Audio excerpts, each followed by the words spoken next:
गरीब की 6 फौजी बेटियां।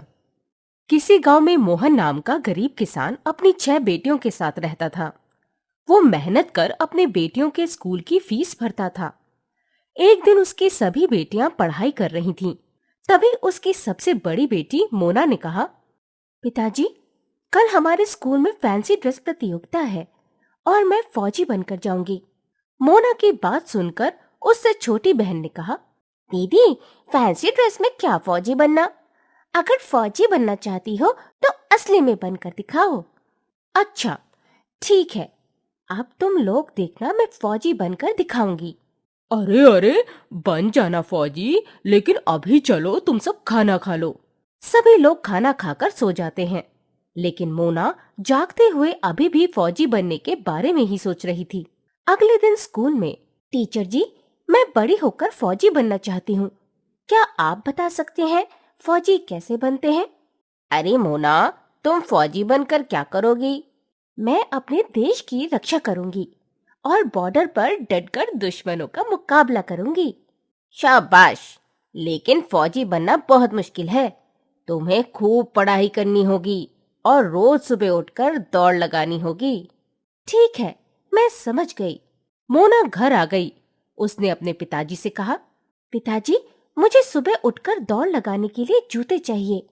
जूते चाहिए? लेकिन अभी तो मैं तुम सबके लिए जूते लाया था। वो तो स्कूल के लिए थे, दीदी को दौड़ लगाने के लिए चाहिए। वो अब फौजी बनकर ही रहेंगी। अरे, तुम अभी तक इसी बात को लेकर बैठी हो, अभी पढ़ाई पर ध्यान दो। नहीं पिताजी, फौजी बनना अब मेरा सपना है और मैं इसे पूरा करूंगी। रात बीत गई और अगली सुबह जल्दी उठकर मोना खेतों में दौड़ लगाने चली गई। अब तो वो उसका रोज का ही नियम बन गया था। वो सुबह उठती और दौड़ लगाने जाती। जैसे ही मोहन को ये बात पता चली कि मोना बिना जूतों के ही दौड़ने जाने लगी है, तो उसने बचाए हुए पैसों से नए जूते खरीदकर उसे देते हुए कहा, ये लो मोना, तुम्हारे लिए जूते। अब अगर तुमने फौजी बनने का ठान ही लिया है तो मैं तुम्हारे साथ हूँ। और हम भी दीदी। समय बीतता गया और आज वो दिन था जब मोना की ट्रेनिंग पूरी हो चुकी थी और वो बॉर्डर पर अपनी ड्यूटी के लिए जा रही थी। तुमने कर दिखाया मोना, मैं आज बहुत खुश हूँ। मेरी बेटी देश की सेवा करने जा रही है। ये सब आपके साथ की वजह से हुआ है पिताजी।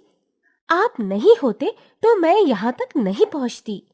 देखना दीदी, एक दिन हम भी आपकी तरह देश की सेवा करने बॉर्डर पर आएंगे। मोना बॉर्डर पर जा चुकी थी।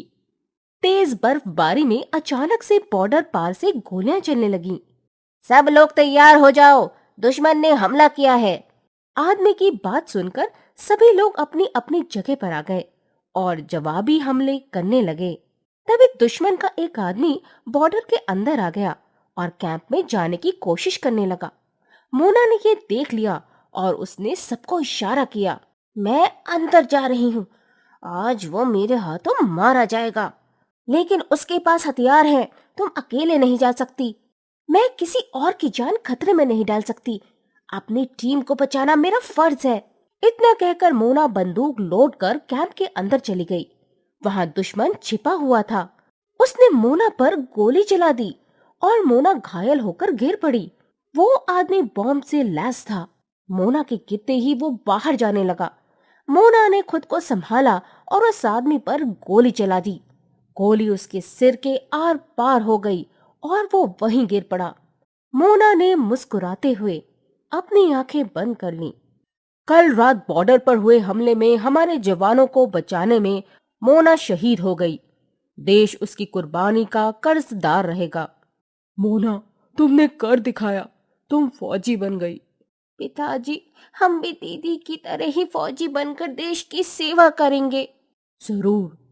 मोना के जाने के बाद एक एक कर उसकी सभी बहनें फौजी बन गईं और देश की सेवा करने बॉर्डर पर चली गईं।